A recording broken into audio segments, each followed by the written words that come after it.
Come for the bread, stay for the politics. My name is Ben Walsh, and this is Let Them Eat Bread.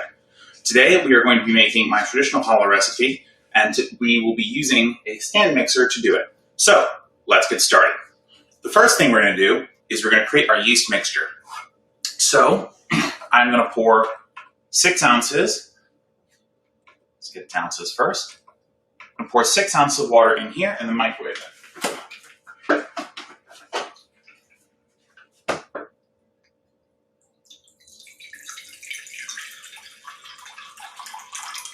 If you get a little over 6, like I just did, not a problem. All right, so let's put this in for about 30 seconds in our microwave.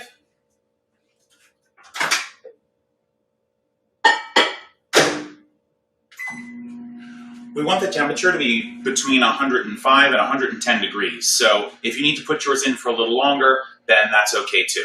I'll be checking in on mine after about 30 seconds, but I might need to put it back in, and you might need to as well. If you don't have a thermometer, the best way to check if it's about the right temperature is for you to put your finger in it and see if it feels warm.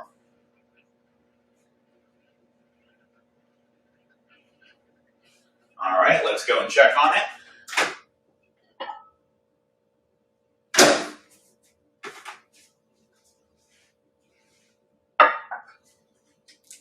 Alrighty. We've got 94 degrees. All right, so this isn't done yet, so let me just put it in for another 10 seconds.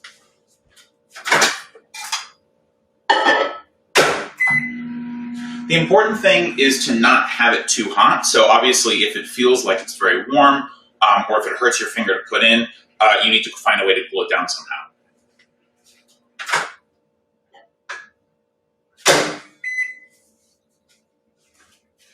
All right, so this is feeling a little warm. Let's see what our temperature is. All right, so 107 degrees. Perfect. So what we're going to do now is we're going to take a tablespoon of white superfine sugar, which I have here.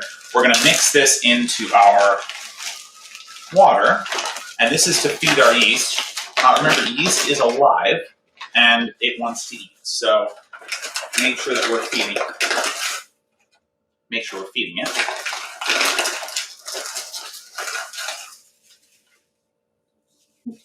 And that's leaking. Sorry, that's me in a sec. All right, you just want about a tablespoon in there.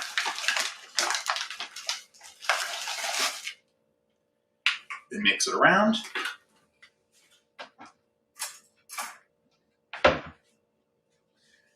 And you want to mix your sugar in until it dissolves.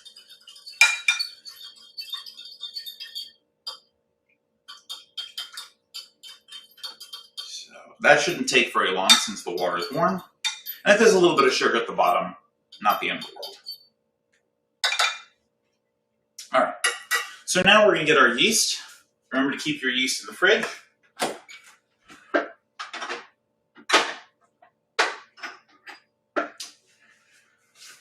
In its dry form, your yeast is gonna preserve better in the fridge, so remember just to do that. We're going to take our tablespoon measure once again, and we're not going to fill it all the way up. We're going to do what's called a scant tablespoon. So we're just going to fill it up just below its full.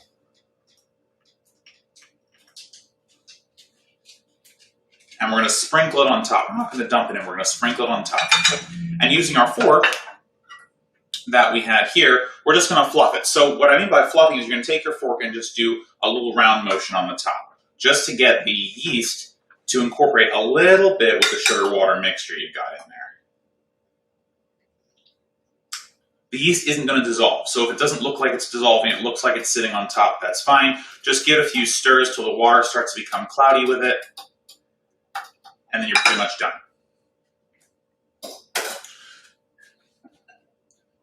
So now that our yeast mixture is finished, we're going to cover it up, and we're going to put it aside. We're going to set a timer. The reason we're covering it is to keep that heat in. We want to keep the heat in as much as possible so that the yeast don't cool down too much. They continue to do their work of eating the sugar in the water and producing carbon dioxide, which is going to give for us that lovely rise and bloom that we want with the yeast. Remember, put it back in the fridge. It needs to live there. Now the next thing we're going to do is create our other liquids. Is going to create our other liquid mixtures. This is going to involve our eggs, our honey, and our oil. So we're also going to put some water in here, which will help give us some extra liquid. So again, about 6 ounces of water.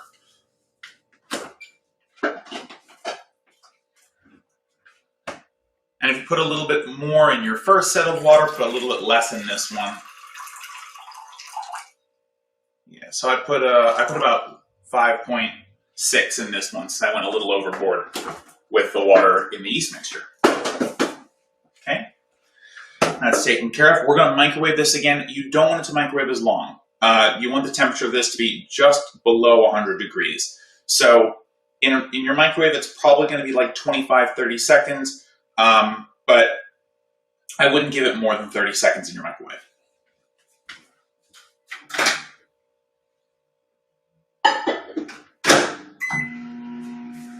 All right, well, we let that sit. I'm just going to clean this off real quick. We do this show together. We do it live. If I make a mistake, you see it. If you make a mistake, well, I don't see it. So I guess you got some, I guess it's better for you.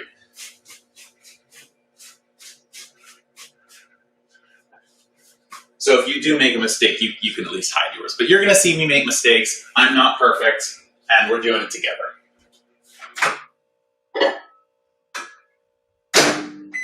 We are learning together. All right. So I put this in for about 30 seconds. Let's see how warm it is.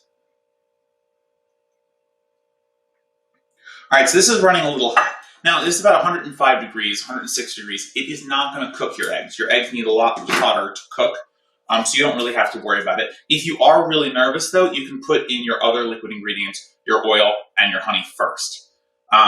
But I'm actually just going to go ahead and put my eggs in here, and we'll go from there, because I don't think the water is hot enough that we're going to cook the eggs. So now we have to put 2 whole eggs and 1 egg yolk in here. So let's start with our whole eggs. The easiest way to crack an egg, by the way, just give it a 1 hard whack on a flat surface. All right, there's 1. Second one.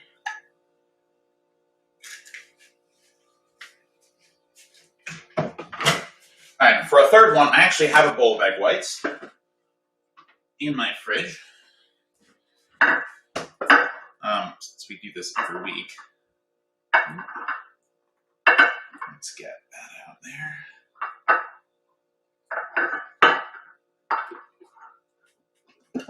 There we go. And we're going to crack our egg white into here and our egg yolk into our container there. Ooh. All right. Be careful with as much as possible. You don't want to get any white in our yolk. But more importantly, if you're collecting whites like I am here, you don't really want to get any yolk in your white. Okay, that went well.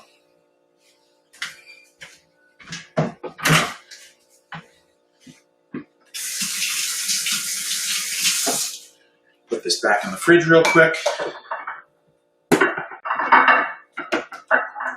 Now we just touched eggs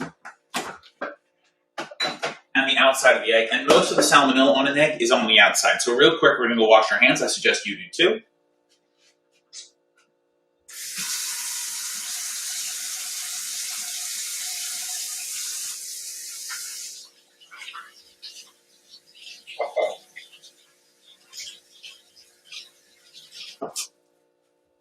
Keep things as sanitary as possible in here. If you want to, right now, I'm just toweling off my hands. You can take a whisk and just mix the water and the eggs together. It will cool down the water a little bit, especially if your eggs, like mine, were sitting in the fridge. But if not, we're just going to put some more liquid in here. So, take my oil. So we're going to get 7 tablespoons of oil and 7 tablespoons of honey. And the way I like to do it is I like to I like to alternate between the oil and the honey. That allows the honey to come out more easily. It also means I have to count it out loud. because I'm terrible at counting with these types of things. So we're going to do it together. If you think this is silly, then you can just pour all of your oil in at once and all your honey in at once and do it that way. But I'm going to count it. So you've got a couple moments here. This is also 1.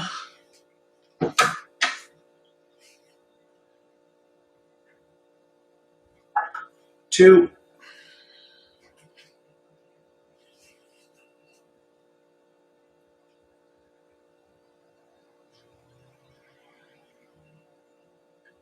2.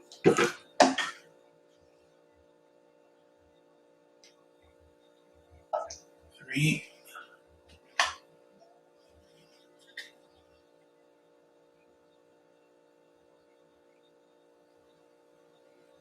3.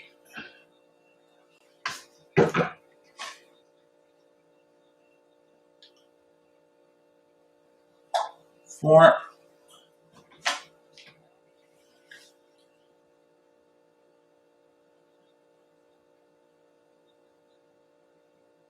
4.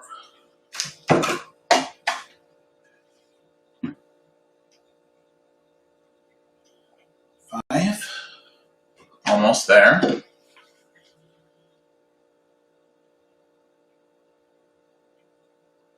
5.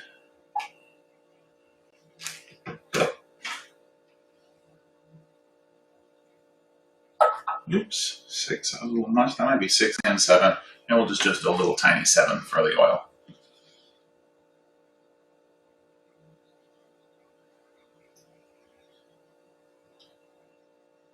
6. And we're actually going to do 7 with the honey right now, just because I'm only going to put a tiny bit of oil in, since I spilled a little bit of oil on that last time.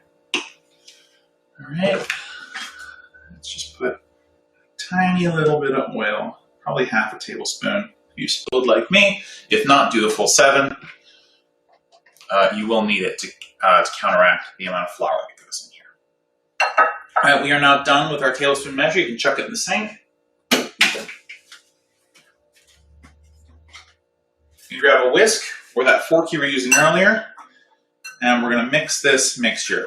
Now, it's going to be a little viscous, so don't go in and stir really fast right away, because if you do, you're going to spill it all over the place, which will not be fun. Oop, and I didn't set a timer, so it's been at least 5 minutes. Let's just set a 15-minute timer, and we'll just check on it when we're done here. Typically, we would have set a 20-minute timer right at the beginning when I put the yeast mixture to the side to bloom, and we would check it at around 5 minutes. So we're still going to check it when that timer says 5 minutes, or just when we're kind of finished doing everything here, just to make sure that our yeast is bloomed. And by the way, there's no real set time on yeast blooming. It blooms at its own pace, more or less, but a good way to check on it is, just to look over and see if it's bubbling up. And if you've got a good layer of bubbles on top, it's probably bloomed enough, even if you haven't gone through your whole 20 or 15-minute timer. Okay, so this is where we want it. Let's put this off to the side real quick. And now we are going to put our dry ingredients together. So because we're using a stand mixer today, I am using the bowl of the stand mixer for my dry ingredients.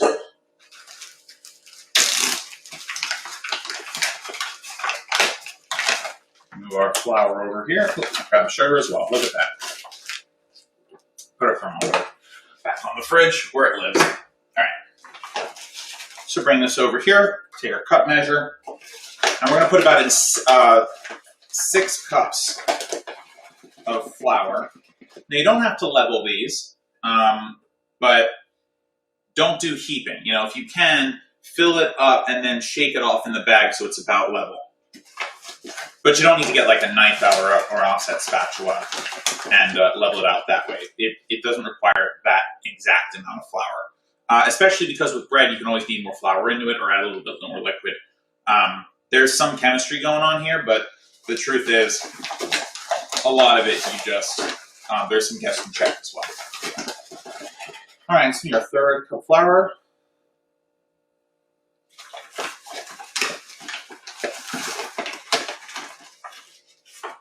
Number 4. There's 2 more here.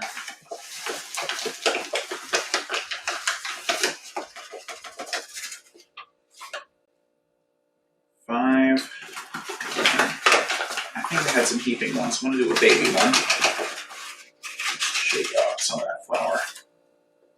And don't worry if you put in too little flour or too much flour. As long as you've only changed the ratios by a tiny bit, it shouldn't be that big a deal. Okay, next thing we're going to do is we're going to add our salt. I'm using kosher salt, but table salt works just fine. About a tablespoon of this is all you're going to need.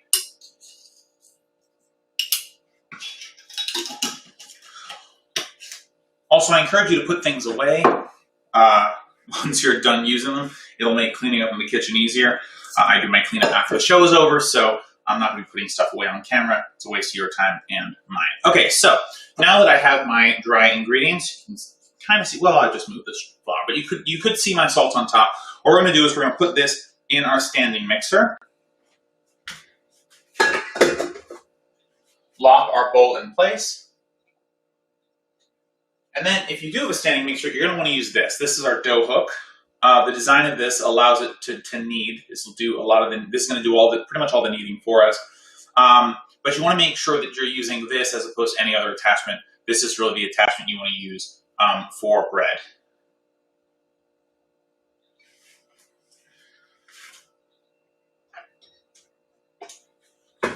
So your stand mixer is going to have a bunch of settings. Put it on the lowest setting for 30 seconds. This is going to incorporate the salt and the flour.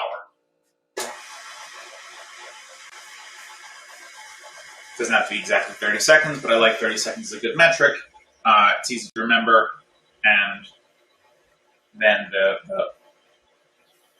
flour gets to interact with the salt and just kind of mix the salt all the way through. Okay.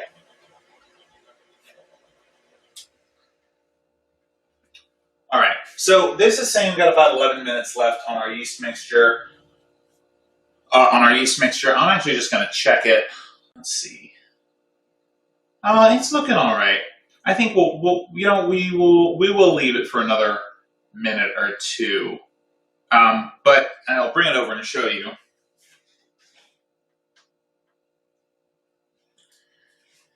You can actually see. Bring it up to the light a little bit. Take its lid off. You can see that there's a distinct layer of bubbles and foam. That's like carbon dioxide there. And there's a distinct kind of like liquidy layer underneath.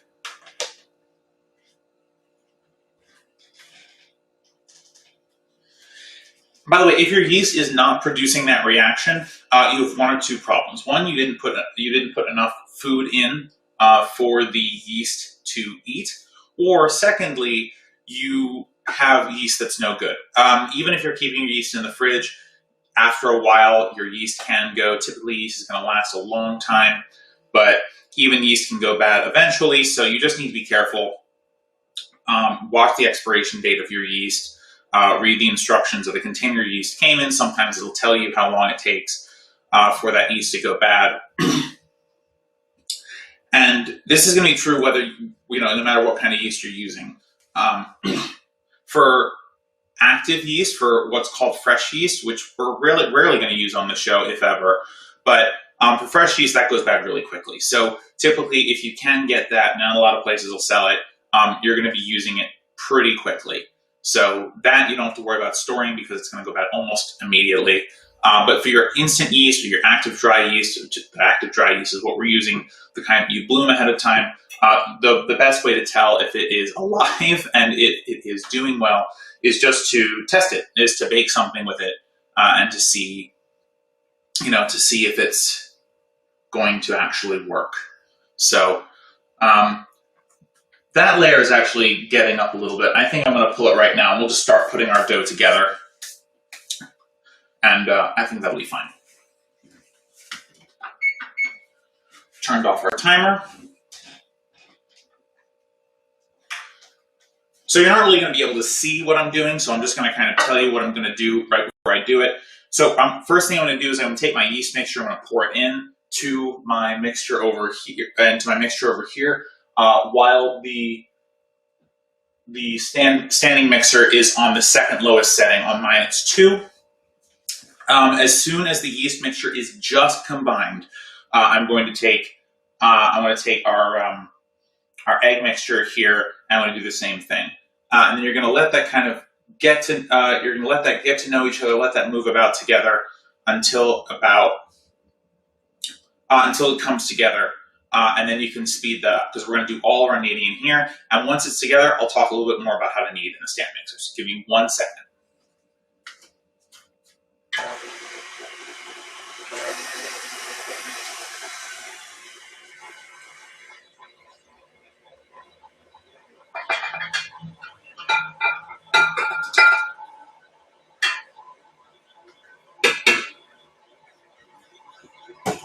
And actually, I misspoke a little bit. You want to put it on stir first, and then you'll move it to 2. You'll know to move it to 2 because your standing mixture will start groaning a little bit.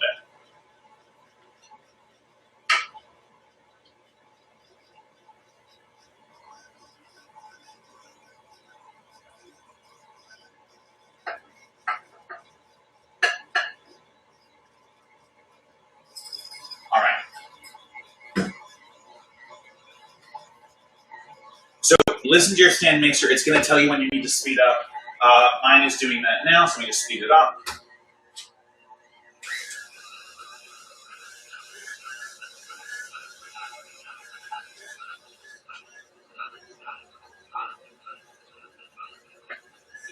It's going to look clumpy. It's going to look dry at first. Just leave it. It'll be all right. It's mixing those ingredients together and starting the process of expanding the gluten threads and creating more gluten in the bread.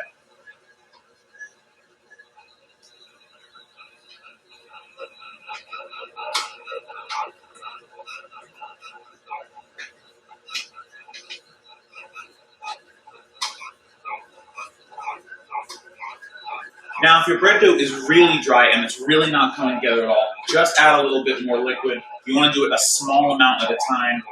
You want to make sure that you're not adding too much liquid, because you don't want to keep adding and adding and adding to it, because it'll just get larger than it needs to be.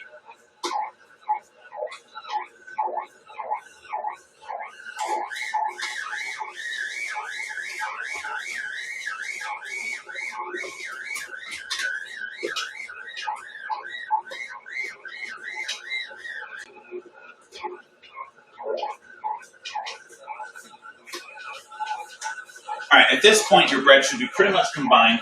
I've moved mine up to 2. If your stand mixer is starting to groan, you can speed it up a little bit. But at this point, you want to set a timer for 10 minutes. So I'm going to go set a timer real quick.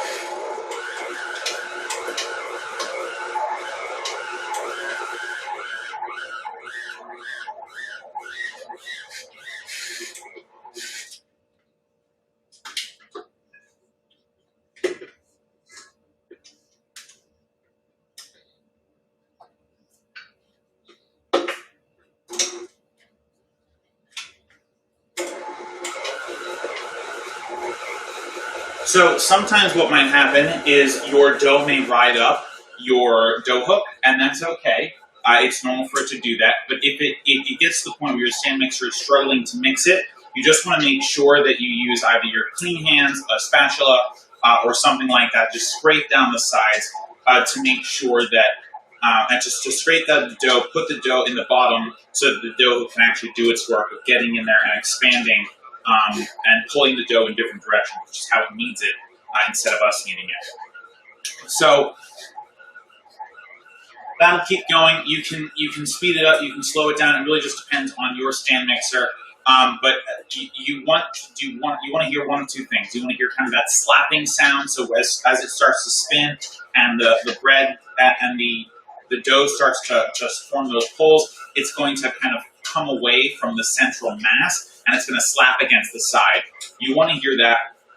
That's how you know that your bread is actually starting to, that the gluten strands are starting, the gluten is starting to develop in the bread there. And the other thing is, you just want to hear kind of a relatively stable humming of your bread maker or your standing mixer. That's how you know it's not straining, that it's not having trouble with the dough, that your dough isn't too thick. But again, this is a listening game, so you're going to be listening to your standing mixer, and you're going to be listening to your dough and making sure it's making the right sounds for you, and adjust as necessary.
Another thing you can do if your stand mixer starts to get very hot during this process, as mine just did, I'm actually just going to let it sit and rest for a minute and let that dough sit and rest for a minute. Not a problem. It's not going to hurt your bread at all to kind of sit for a minute. In fact, one way that you can knead if you're not using a machine is literally just every 5 minutes to do one pull, fold it over, and then rotate the bread, and then come back in 5 minutes and do the same thing. Obviously, that takes a lot longer than what we're going to be doing, which is just a 10-minute quick knead here, but you get the same result with a lot less work. So I'm just letting this sit for another minute or two just to cool down a little bit. I've just pulled my dough off my dough hook. Our dough is a little dry today, but that's okay. Not really the end of the world at all.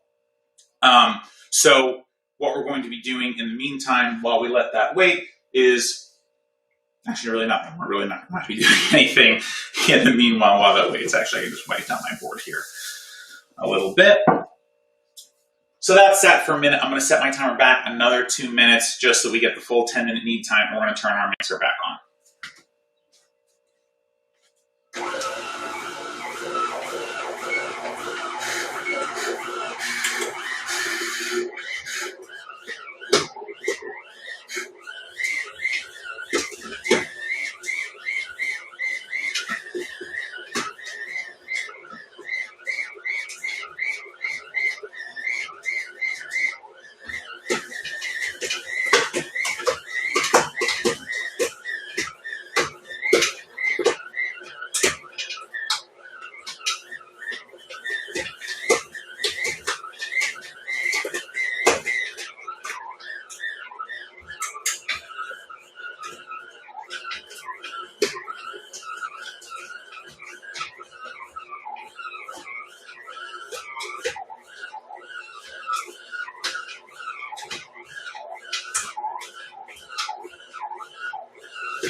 So another quick thing you may need to do while it's mixing is because the mass of dough is going to be pretty thick, and your stand mixer will start to kind of jiggle around a little bit, you may just need to put your hand on top and just kind of lean on top of it just a little bit. Again, this allows you to monitor the temperature because you got your hand right on top there of the standing mixer, but also just to make sure that your stand mixer isn't moving around, and if it's on a table or a counter that doesn't shuffle itself off the counter, obviously you don't want to do that because it'll break your standing mixer and ruin your bread.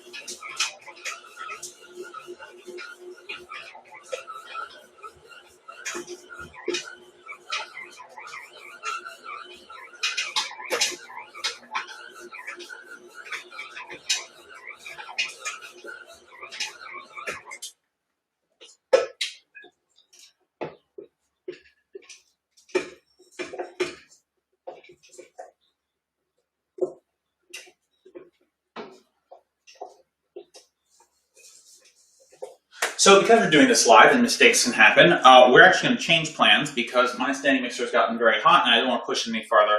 I don't want to break it. So since we're changing plans, I'm just going to take a tiny bit of flour here, put it out on our board, and we're just going to knead the old-fashioned way.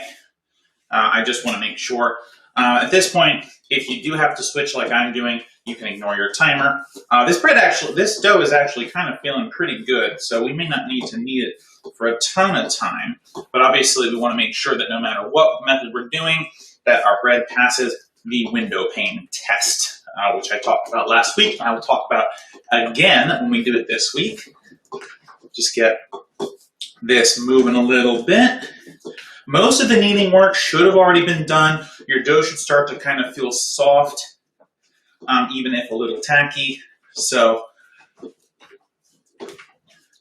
even if you continue to use your standing mixer like I'm not going to be able to do, you do still want to feel your dough every now and again. Best way to do that, put some flour on your hands, feel the dough, feel how it's doing, and that way you know if it's ready or not.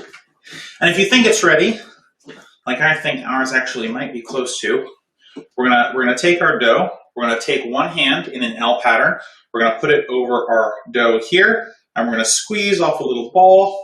With the other hand, we're gonna twist that ball off, okay? And then, so we've got a little ball of dough. We're gonna use our thumbs to kind of make this into a flat circle. We wanna be stretching this while we're doing it. Okay. And the more stretchy it is, the more likely it is that it's done. Oh yeah, this is so done. Okay, oh, this is great. Okay, so we're gonna take our bread dough, I'm gonna shine it to a light, and if that light comes through, it is done. You can actually, oh, you can't see me, but you can see that light come through. It's very, very clear that this is done. So we're gonna put this back on here. We're gonna do a quick 1-2 knead. Thank you to the standing mixer for doing most of the work for me, even though it tapped out. And let me just move this flour away because we don't want it right now. We will use it later. So the bread is still a little tacky. Yours should be too. If it's not just a little tacky, keep working it until it is. You don't want a dry ball of dough. So we're going to take our hands, we're going to cup our dough, our bread ball, and we'll turn off our timer first so it doesn't yell at me in a minute. All right, so let's try this again. We're going to cup our dough, and we're just going to move it around here.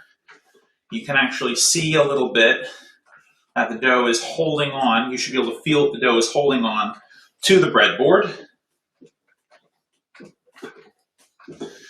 And that our top, the top of our bread, it's hard to see on camera, but you should be able to see in yours that it's actually becoming more taut. It almost looks like you're stretching a rubber band on top. It should look kind of rubbery.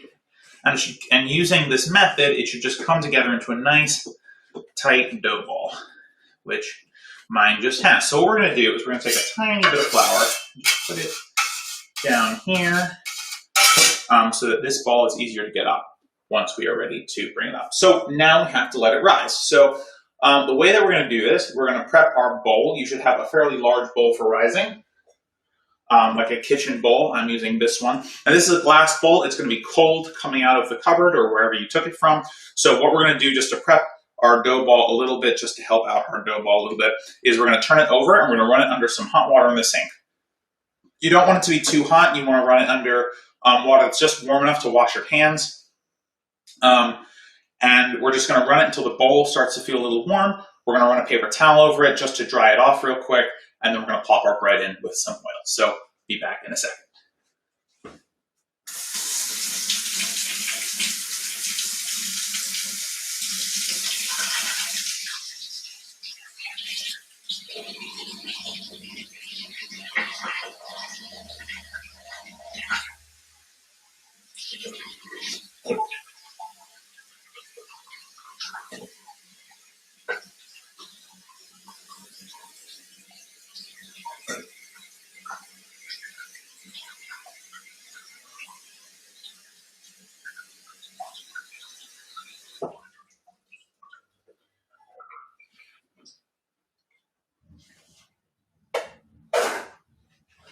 All right, so you just want to do that until it's warm to the touch, which my bowl now is. I'm going to wipe it dry. Water is not going to help here. So we're just going to take our paper towel, make sure the inside is dry. The outside doesn't matter so much. Obviously, if you're going to put it down on a wood surface or a surface that can be harmed by water, make sure the outside is dry too, but you really just want to make sure the inside is dry. So we've got our bowl. Here, we're going to put about a tablespoon or two of oil in our bowl. This is going to allow our bread to rise more easily. All right, so that's probably a little too much. It's probably just over 2 tablespoons there. So I like to do this with my hands, but first, just take your oil and go around the bowl. Now the oil's clear so you can't see it here, but essentially you're just taking that puddle of oil that you just made and you're spreading it around your bowl as much as possible. This will make it so you don't have to use your hands as much to spread the oil around. It's also just fun to do and fun to demonstrate. So do as much as you can. Obviously, don't spill your oil if you can. And then if there's any nooks and crannies left, and you should be able to see them pretty easily, just use your hands and just get a little bit. Just coat that whole inner bowl in oil. If you have too much oil, you want to get rid of some of your oil, that's fine, just dump it out. We are going to coat our bread in oil, so just leave a little bit of oil in there. So I have a little bit of oil left, so let's take our ball of dough, we'll plop it in here in our oil. So that's oily on the bottom. Let's flip it over, get some oil on that side too. Again, this stops it from drying out. And your bread is not going to rise or rises nicely if it is dry. All right, so we have our bread, we have our oil in our bowl. Our bowl is warm. Try out this napkin real quick. So now we are going to cover this up and we are going to set it aside. So using plastic wrap or a plastic lid or something like that, anything you want. I'm going to use plastic wrap. We're going to create a pretty much an airproof seal. We want to keep all that warmth in. So if you are in the northern hemisphere, like I am, it is, I guess Fool's Spring is probably the best way to put it. It's not really spring, but we did move the clocks back and all that. So we're going to cover this nice and tight. So anyway, to just finish that thought, your house might be a little cool. So you want to put this in a warm place. If you have an attic or an upstairs or somewhere warm, you don't want to expose this directly to sunlight, though.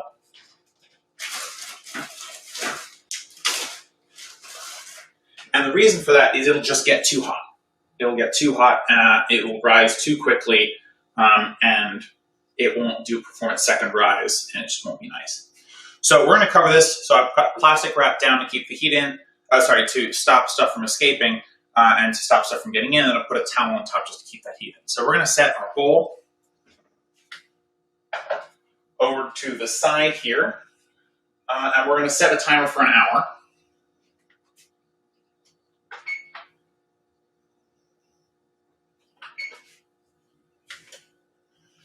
Okay, so now that we've got that, actually I'll put it this way real quick. All right, now that that is set, we're going to come back to it in an hour. In the meanwhile, let's see if there are any questions in the chat.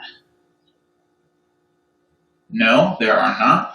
All right, so let's move on to the whiteboard. At this point, you don't need to keep watching, obviously. You can if you want to.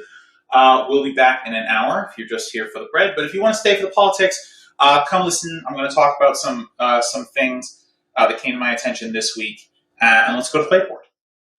All right, let's take a look at our bread. Let's uncover that. And that has doubled up very nicely. So here we go. Take a look. This was a sprightly little ball before. This is a nice large ball. Still sprightly, I guess. Okay. So we're going to take our plastic wrap off here, and we're going to put it on our scale, which we're going to turn on. From my experience, this probably weighs about 60 ounces. If you're a betting person, leave your bets in the comments. Just kidding. Don't gamble on this. This is a silly thing to gamble on. Okay, let's just get plastic on here. I'm going to take some of our flour and just move it to the middle here. We're going to knead this just a tiny bit. So first, knock your air out of it. It should be super satisfying. Just fold some of this in here. Don't get oil in your eye like I just did. And I'll just put that on there. Okay, roll back. All right, while I'm kneading this a little bit, just to kind of get it in one ball, what you can be doing is you can get out the tray that you are going to cook your bread on. We are going to do our second rise on the tray that we are going to cook our bread on. This should hopefully make it so you don't have to,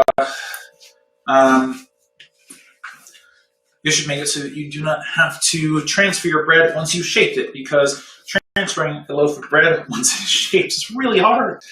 All right, so this is more or less one solid mass. Just use your hands to make it into a ball-ish. We're going to plop this feller on the scale, see how much it weighs, and 60 ounces. There you go. Look at that. Well, not exactly. I was lying. But so, all right. So we're going to cut. We're going to do. We're going to do a 3 braid challah this week. I will do a 5 braid and a 4 braid, and a 2 braid, and all these other fun braids another time. But just for now, we're just going to do a 3 braid. So let's cut this into thirds. We want each one to weigh approximately 20 ounces. Just under. It's too much. It's just, and by the way, it doesn't have to look pretty as you're cutting it up. It will look pretty eventually. I'll show you how to do that, so don't fret. 20 exactly. I really like the exactness of that. So I'll tell you what, we're going to leave this one as 20. Let's just do a quick couple of kneads to get this to come together. Yeah, perfect. Let's just put this aside here. Cut this in half. Put it on our scale. How much do we have here? 1877. So let's get this to 20 exactly. So our last one's going to be 1975. Oh, that's not so bad. All right, let's just do that. I like the exactness of that one too. Okay, so now let's shape these into fun balls. Again, using kneading methods I taught you last week. And then don't worry about the shape of them. This is just temporary. Yeah, just temporary. All right. But you do want it to be more or less one mass. If you're having trouble with this, just keep kneading it. Remember, you are going to roll these out into logs. So if it looks a little janky, like this one does, it's fine. Okay, so now we're going to take a tiny little bit of flour. I'm just going to put it on here. If you have a bench scraper, now is a wonderful time to use it. And you're going to take your bench scraper and you're just going to shimmy it back and forth to create a light, because there's oil on your board now, right? Because we were kneading our oil bread into one piece. So the oil will actually attach to the flour and you get a nice, very light layer of flour on your work surface. All right, so I'm going to take my, well, it's not really a ball, but let's see if I can actually get this into a ball. Okay, close enough, but it doesn't matter. All right, so we're going to take it like we always do. We use our palm, press down, and roll back. Do the same thing again, and roll back. Put it up here, palm down, roll back. Palm first, roll back. All right, so now we've done that a couple times. We're going to take our second hand, same thing. Again, we are trying to get this log shape. Don't be afraid to put some pressure on it. It is fine for you to put some weight on your bread here. It can take it. Bread dough should feel a little tough now. We've added a little bit of flour to it. It's done its rise. We've knocked the air out of it. Don't worry, it will rise again. All right, so now we're going to take this using our favorite rolling method, whether it's this one, or you just roll it on the board like I'm going to do. We're going to roll this out until it's about, I don't know, whatever this is, as long as we want it. And I'm actually just remembering that I did not take out a tray for my silicone mat. So if you did not forget to do that, good for you. You are doing better than I am today. All right. So back and forth here until you have a nice log. Remember, you want it tapered at one end if you can. This will make it easier for you to braid it together later.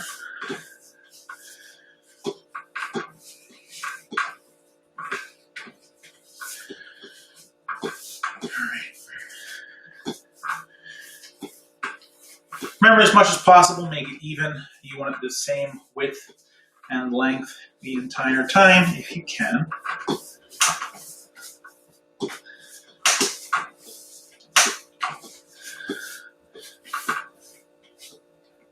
If you still have little air pockets in your rope of bread, that's fine. Just do make sure to pop them. It becomes easier to work with when you don't have those bubbles there. All right, this one's shaping up just fine. I think there's probably just another few rolls left in it, and then we are good. All right.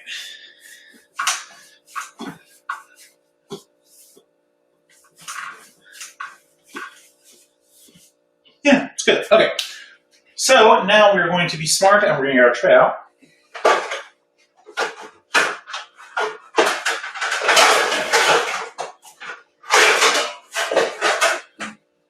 Shout out to all of you who did this ahead of time. More egg. We're not going to use that yet. I'll tell you how we're going to use it when we do use it. Move our plastic a little bit because we're done with our scale for now.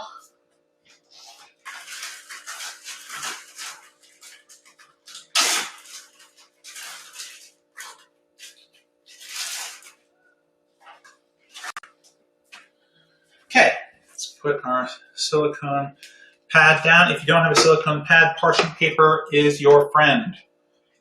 Do not use foil for this. I repeat, don't use foil. If you're going to use foil, though, even though I said not to, non-stick foil is your friend. All right, let's put that down there. Take some more of our flour. Lightly dust our work surface here so we're smoother. Okay. Same motion as before. Just going to roll this down. And actually, it seems to be wanting to form much more easily than the last one. So we're going to get to two hands right away here. This actually might be a nicer one. Maybe this will be my outside one. Maybe I'll use that one as a middle one. Okay. Again, you want them about the same length, same width, if you can help it. If there's a little bit of variability in the width of your ropes, your strands, it's just fine.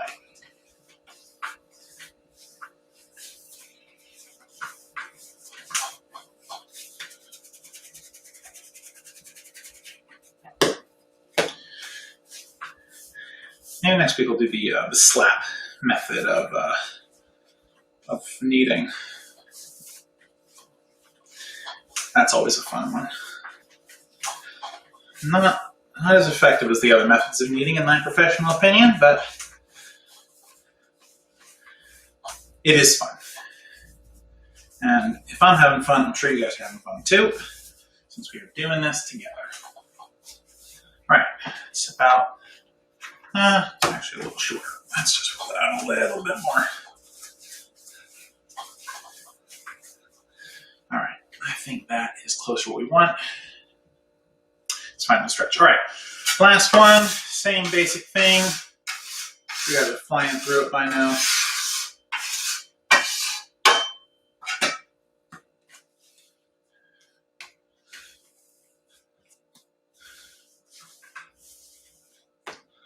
This one's a little oily, so if you need to, if your ropes are a little oily, feel free to just add a little bit more flour and put a little bit of pressure on them.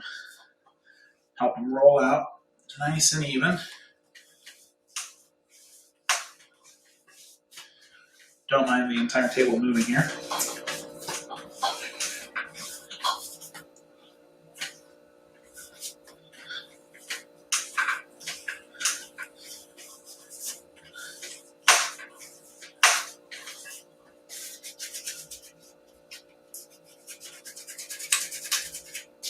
All right, there's a layer pocket in there. That's what was causing me some trouble.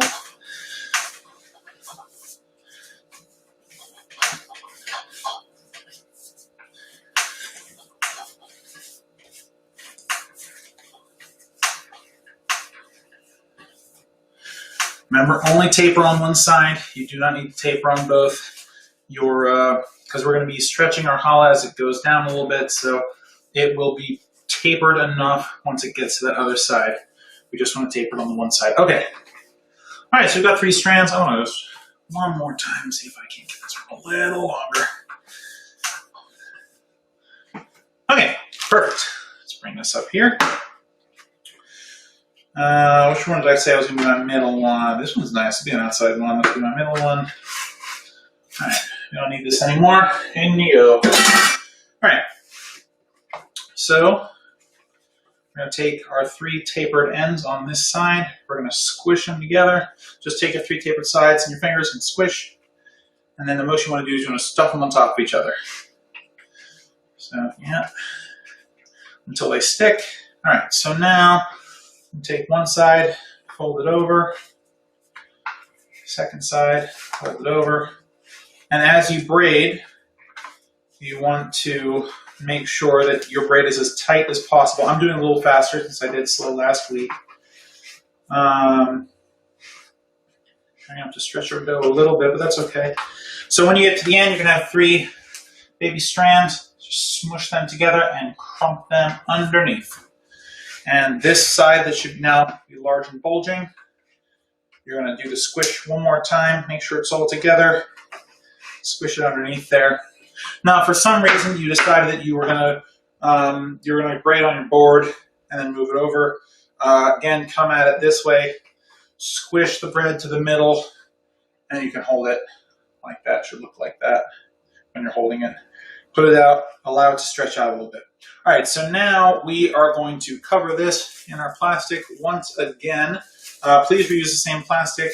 Reduce first, reuse second, recycle third. All right, so that's covered. Now this still has a bit of oil on it, so you don't have to re-oil it because the plastic is actually going to keep it hydrated. Let's take our towel and we're going to cover it up. By the way, we are going to let this sit for another hour. This is going to grow.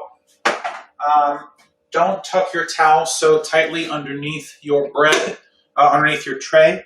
If you do, you're going to run into the problem that your bread will be restricted and it will grow outwards instead of upwards, and you want it to grow upwards as much as possible. You'll notice I did not put flour underneath my bread when I put it on my tray. This is because we want the bread to stick to whatever surface that you have between the tray and the bread. This is so it will grow up, right? So that the tackiness will kind of keep that. It'll grow up instead of kind of growing outwards. And it should rise nice and high for you once it's had its hour. So I'm going to set a timer for an hour right now.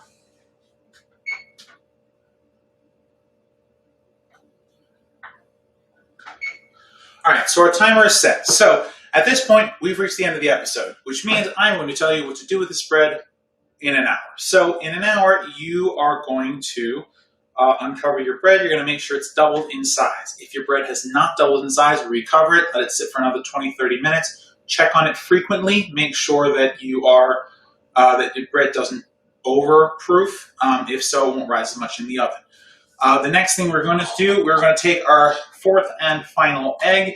We're going to crack it open. We're going to mix it together. Then using a fork, a spoon, a knife, a paintbrush, or your hand, you're going to lightly coat your entire bread in the egg mixture so that it gets golden brown in the oven. Speaking of the oven, you're going to set your oven to 350 degrees Fahrenheit, and you're going to cook it. You're going to put your bread in for 35 minutes. You're going to want to turn it around at 17 minutes. So once you do that, you will have a wonderful loaf of challah for your week. Wonderful for sandwich breads and all the other kind of goodies that you want in your life. Also, if you let it stale, it makes amazing French toast. So I highly recommend that. So I will see you next time. Don't forget to send us a picture of your bread loaf that you baked this week. And I'll see you next time.